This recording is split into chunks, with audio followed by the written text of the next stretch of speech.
दर्शकों, देखते ही देखते समय कैसे बीत गया पता ही नहीं चला और आज आ गया है रामलीला का छठा दिवस। और आप सब तो अब मुझे जानने ही लग गए होंगे। मैं अनन्या विद्याश्री परिवार की ओर से आप सभी दर्शकगण का रामलीला के छठे दिवस पर भरपूर आदर के साथ स्वागत करती हूँ। कहते हैं ना, भगवान तो भक्तों के वश में है। भारत की तपोभूमि में अनगिनत संतों के क्रम में मीराबाई, कबीर, सूरदास आदि महान विभूतियां आज भी प्रतिष्ठा का पात्र है। रामायण में भी एक ऐसी ही स्त्री जो पूर्ण रूप से अशिक्षित, जाति से भीलनी, गरीब व निर्धनता की वशीभूत शबरी के नाम से भारत के भूमंडल पर आज भी भक्ति के प्रतीक का नक्षत्र बनकर प्रकाशित है।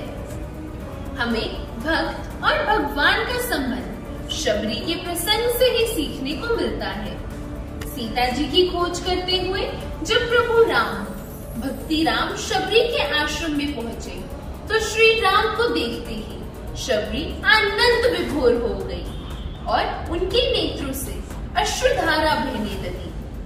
मर्यादा पुरुषोत्तम राम शबरी से कहते हैं कि देवी, मैं तो बस अपने भक्तों के वश में हूँ और जो मेरी भक्ति करते हैं वह स्वतः ही मेरी कृपा का पात्र बन जाते हैं, इसलिए मैं स्वयं ही तुम्हारे पास आया हूँ।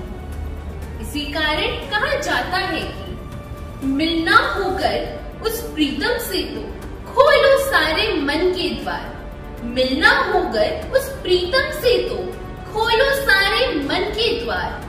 जैसे रामगढ़ शबरी के द्वार छोड़ छाड़ सब जातिवाद। तो आइए मिलकर दर्शन करें भक्त और भगवान के भाव विभोर कर देने वाले अगले प्रसंग का।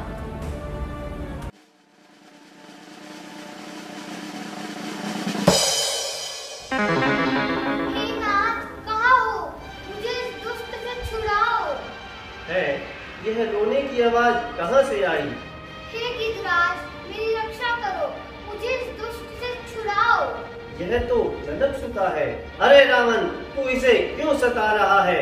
इस बेचारी अबला को कहाँ लिए जा रहा है? तू मेरा रास्ता रोकने वाला कौन है? चल अपनी राह ले। अरे दुष्ट, आखिर तेरा क्या अभिप्राय है? राई स्त्री को उठाकर ले जाना कहाँ का न्याय है? अरे मूर्ख, अपनी शक्ति से अधिक पैर फैलाता है और अपनी मौत को क्यों बुलाता है? अरे अन्यायी, मैं फिर कहता हूँ कि तू जानकी को न सता और ऐसा पाप करके अपनी मौत को न बुला। अरे देखो, चींटी के भी पर निकल आए हैं। रावण, अब भी मान जा, नहीं तो पछताएगा। दूर हो मूर्ख, तू मेरे सामने क्या पैर अड़ाएगा? अगर दूर न हुआ तो अपनी मौत को गले लगाएगा।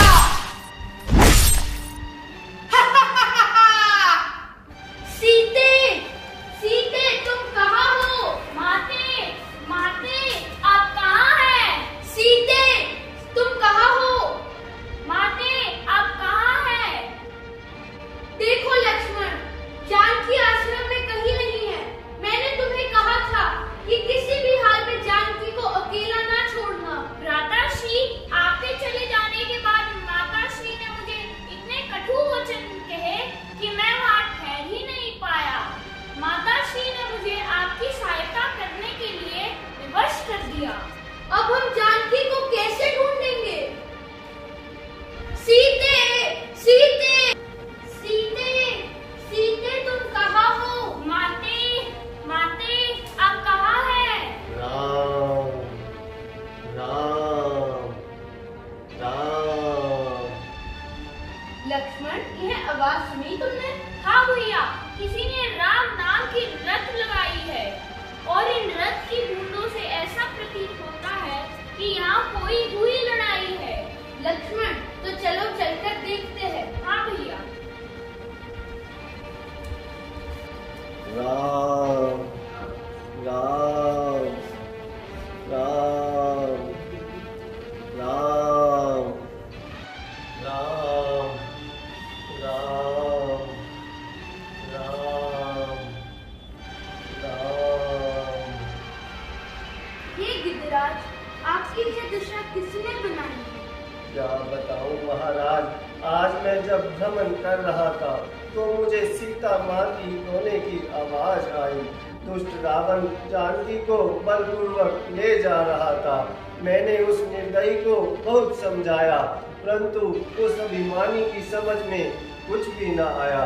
अंत में मैंने उसका सामना किया, परंतु नाथ मैं माँ जानकी को बचा न पाया। उस अन्यायी ने ऐसी शक्ति चलाई, अग्नि बाण छोड़कर मेरी यह दुर्दशा बनाई। कह रहा हूँ अब कसम खाकर, धनुष की बाण की, वीरता की, धीरता की, धर्म के सम्मान की, जो बचाने को सकल ब्रह्मांड चलकर आएगा, राम के हाथों से तू फिर भी ना बचने पाएगा। धन्य है रघुकुल भूषण, धन्य है। हे गिद्धराज, आपने बहुत उपकार किया है। जो जानकी के पक्ष में इतना कष्ट रहा है, मैं अभी आपके उपचार के लिए प्रबंध करता हूँ। नहीं भगवान, मैं धर्म के लिए प्राण दे रहा हूँ और अंतिम बार मुख से आपका नाम ले रहा हूँ। आप साक्षात मेरे सामने विराजमान है, फिर इससे अच्छा अवसर कब आएगा कि यह अधम जीव अमर पद पाएगा। अच्छा नाथ, अब विदा कीजिए, अपने चरणों में विश्राम दीजिए। मोक्ष प्राप्त। ठहरिए, आप कौन हैं? मैं दशरथ पुत्र राम और यह मेरा अनुज लक्ष्मण है। हमें शबरी की कुटिया में जाना है। हे राम, प्रभु आप आ गए। मैं आज धन्य हो गई। मैं ही शबरी हूँ और यही शबरी की कुटिया है। कहो भक्तों में श्रेष्ठ, चित्त तो प्रसन्न है। पधारिए महाराज, विराजिए। हे देवी, बहुत भूख लगी है। यदि कुछ खाने को है तो जल्दी ले आओ। क्या आप मेरे घर का कुछ खाएंगे? नहीं, इससे तो आप अपवित्र हो जाएंगे। देवी, कुछ संकोच ना करो, जो भी है जल्दी ले आओ। हाँ भगवान, मैंने झाड़ियों के पेड़ तोड़ रखे हैं। तो फिर देर किस बात की, जल्दी ले आओ।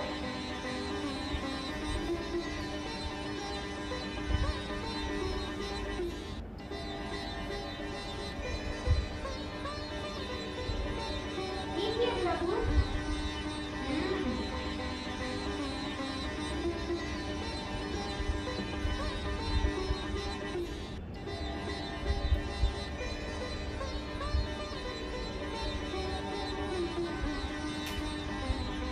भगवान कैसे लग रहे हैं? क्या बताऊं, तुम्हारे इन पेड़ों की समानता तो अमर फल भी नहीं कर सकता। महल के भोजन जिन्हें भाते ना थे सद्भाव से, आज वही खा रहे हैं, फिर वे सूखे चाक से। अच्छा काकाजी, अब आगे के भी सुन लीजिए। पेड़ों का स्वाद छोड़िए और माता सीता की सुध लेने की चिंता कीजिए। हाँ लक्ष्मण, तुम ठीक कह रहे हैं। अच्छा देवी, अब हमें आज्ञा दीजिए। किस ओर जाना है और किसे छुड़वा के आना है भगवान? देवी, लंका का राजा रावण पंचवटी से हमारी धर्म पत्नी सीता को हर कर ले गया है। हमें उसी ओर जाना है। प्रभु, यहाँ से थोड़ी दूरी पर किष्किंधा पर्वत जो लंका के रास्ते में पड़ता है, सुग्रीव वहाँ का राजा है। बस उसी ओर जाइए, महाराज सीता की सुधि मिल जाएगी। धन्यवाद शबरी, आपने यह बताकर हम पर बहुत कृपा की।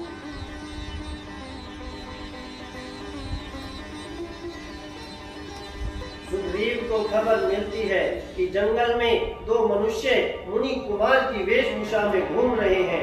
वे तुरंत ही हनुमान को यह पता लगाने के लिए भेजते हैं कि क्या उन मुनि कुमारों को महाराज वाली ने तो नहीं भेजा है।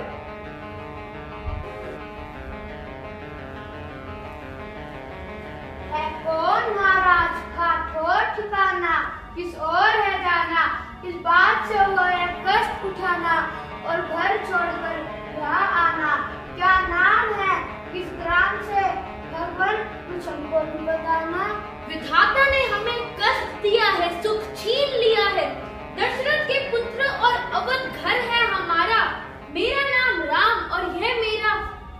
लक्ष्मण हैं। आप कौन हैं जो हमसे इतने प्रश्न पूछते हैं?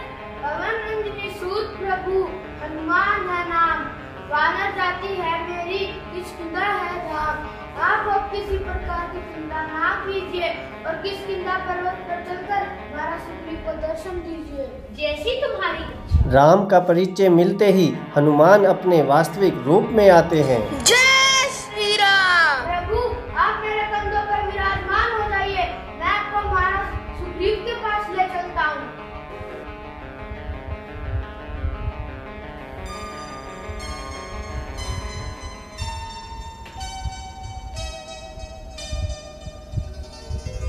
इस प्रकार हनुमान जी राम और लक्ष्मण को अपने कंधों पर बिठाकर सुग्रीव के पास लेकर जाते हैं।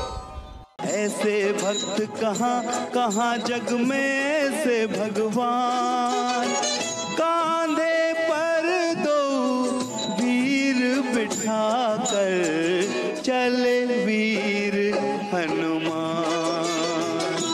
हो कांधे पर दो वीर बिठा कर चले वीर हनुमान। प्रभु विराजे।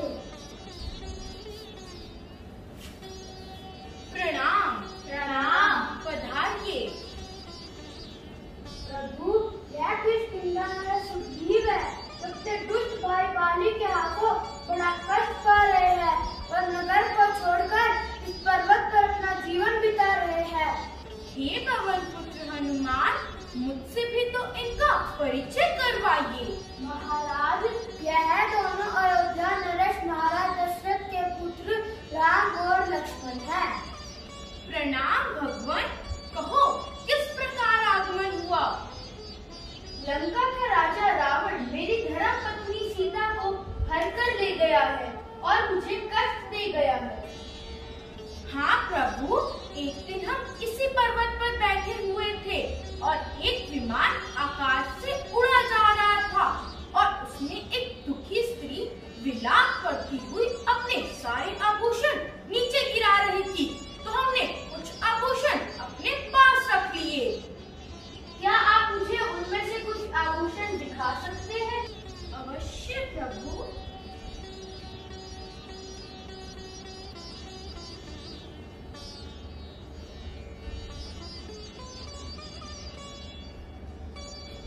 लीजिए प्रभु। ये मोती की माला, हाथों के कंगन, ये माथे का टीका सब मेरी प्रिय का है। प्रिय, तुम कहाँ हो? अच्छा वानरराज, अब आप अपना वृत्तांत सुनाइए। सुनिए महाराज, बाली ने जो मेरा हाल बनाया, वन और वैभव सब कुछ छीन लिया और घर से मार भगाया। निस्संदेह बाली बहुत ही दुष्ट है, किंतु तुम किसी प्रकार की चिंता ना करो। बाली को उसके पापों का फल अवश्य ही मिलेगा। किंतु महाराज, बाली को मारना कोई साधारण काम नहीं है। जो भी उसके समक्ष जाता है उसकी शक्ति आधी हो जाती है और उसका बल बाली में चला जाता है। हे सुग्रीव, तुम कतई चिंता ना करो, हम छुपकर उस पर प्रहार करेंगे। हमारा एक ही बाण उसे परलोक पहुंचा देगा। ठीक है प्रभु, तो मैं शीघ्र ही जाकर बाली को युद्ध के लिए ललकारता हूँ। ठीक है। बाली आया, बाली बाहर निकल, तूने मुझे बहुत कष्ट पहुंचाया है। आज ये सुग्रीव अपना बदला चुकाने आया है। आज तेरे मन में क्या समाई है? क्या होता है कि तेरी मृत्यु तुझे स्वयं यहाँ खींच लाई है। अरे अन्याय, कब तक घर में छिपकर अपनी जान बचाता रहेगा कि कभी बाहर भी आएगा? तुझ जैसा कायर मुझे ललकारने आया है। अच्छा है, मैं तुझे अभी मजा चखाता हूँ और यहाँ का रास्ता हमेशा के लिए बुलवाता हूँ। अच्छा चल चल।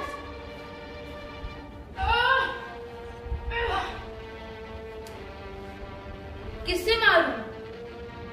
किसे मारूं? कुछ समझ ही नहीं आ रहा। सुग्रीव कौन है और बाली कौन?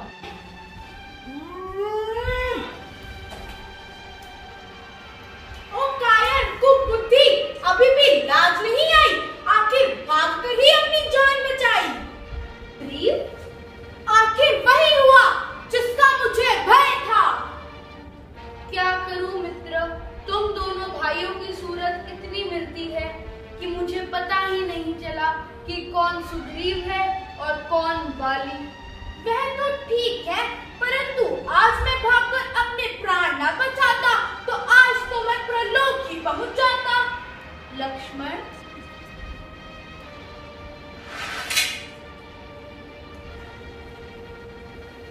सुग्रीव, लो मैंने तुम्हें यह माला पहनाई है और एक और बार तुम बाली के पास जाओ और उसे युद्ध के लिए ललकारो। क्षमा कीजिए, परंतु अब की बार यदि फिर जाऊंगा तो निश्चित ही जीवित न लौट आऊंगा। नहीं मित्र, इस बार कदापि ऐसा नहीं होगा। इस बार बाली मेरे बाण से कदापि नहीं बच पाएगा। ठीक है, आपकी आज्ञा सर चढ़ाता हूँ और एक बार फिर काल के मुंह में जाता हूँ। विजयी भव।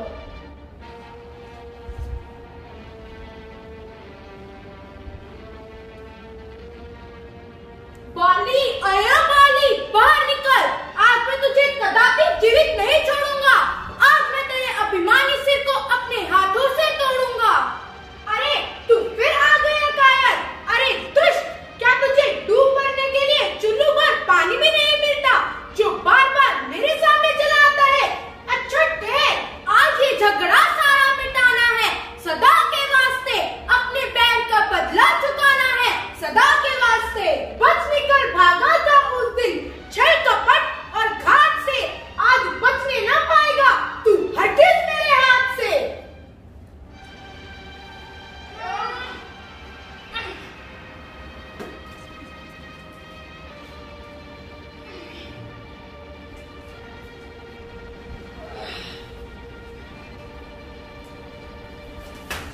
मूर्ख, तू मुझे ललकारने आया था। तू बाली की ताकत नहीं जानता।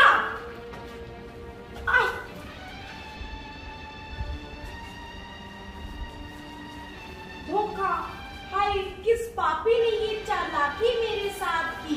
चोट यह आकर लगी किसी तीसरे के हाथ की। हे बाली, तूने अहंकार और क्रोध में के वश में होकर अपना कर्तव्य नहीं विचारा है, इसलिए हमने तुम्हें मारा है। धर्म और नीति को पालने वाले राम, आपने तो धर्म की रक्षा के लिए अवतार लिया है, फिर ये चालाकी किस लिए की है? आप तो समदर्शी कहलाते हैं, फिर ये भेदभाव किस लिए दिखाया है? मुझे अपना शत्रु मानकर और सुग्रीव को अपना मित्र बनाया है। सुनो बाली, जो छोटे भाई की स्त्री पर कुदृष्टि डालता है उसको उसके पापों की सजा देने में कोई पाप नहीं लगता, और सामने तुझ पर असर होता नहीं पाषाण का, इसलिए छुपकर किया है वार तुझ पर बाण का। अच्छा, तो मेरा अंतिम प्रणाम लीजिए प्रभु। परंतु प्रभु, मन में एक ही अभिलाषा मात्र शेष है कि मेरा पुत्र अंगद, जो बल में मेरे ही समान है, इस समय वो नादान है, उसे अपनी शरण में लीजिए। तथास्तु। मर्यादा पुरुषोत्तम श्री राम का कहना है कि धर्म की रक्षा के लिए किया गया कोई भी कार्य अनुचित नहीं होता, बल्कि बाली ने अपने छोटे भाई सुग्रीव को न केवल राज्य से निकाल दिया, बल्कि उसकी पत्नी को बलपूर्वक अधर्म से अपने पास रखा। मरते समय बाली ने भगवान राम से एक प्रश्न किया कि धर्म हेतु अवतरे हो गोसाई, मारहु मोहि व्याध की नाई। अर्थात, हे राम, आपने धर्म की रक्षा के लिए अवतार लिया, लेकिन मुझे शिकारी की तरह क्यों मारा? श्री राम ने इस प्रश्न के उत्तर में कहा कि अनुज बतु भागिनी सुत नारी, सुनो सत कन्या सब ऐचारी, इन्हीं कुदृष्टि बिरकाई जोई, ताही बंदे कछु पाप न हुई। अर्थात जो पराई स्त्री को बुरी नजर से देखता है उसका नाश करने में कोई पाप नहीं। तो मैं अपनी वाणी को यही विराम देती हूँ और आप सब तो यह जानते ही होंगे कि अब मैं आप सभी से क्या कहूंगी कि कमेंट सेक्शन में हमारे विद्यार्थियों का मनोबल बढ़ाना बिल्कुल ना भूलें और एक मनमोहक व शानदार सा कमेंट नीचे कमेंट बॉक्स में छोड़ दीजिए। तो कल आप सभी से फिर से मुलाकात होगी इसी समय इसी जगह रामलीला के 7वें दिवस के साथ। शुभ रात्रि। स्मरामि रघुनाथ मुखारविन्दम् मन्दस्मितं मधुरभाषी विशालफालम्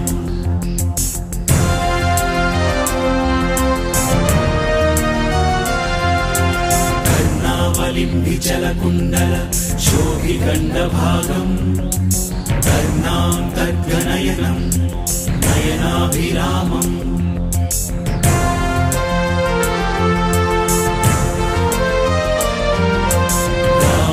रामभद्राय रामचन्द्राय वेधसे रघुनाथाय नाथाय सीताय पतये नमः।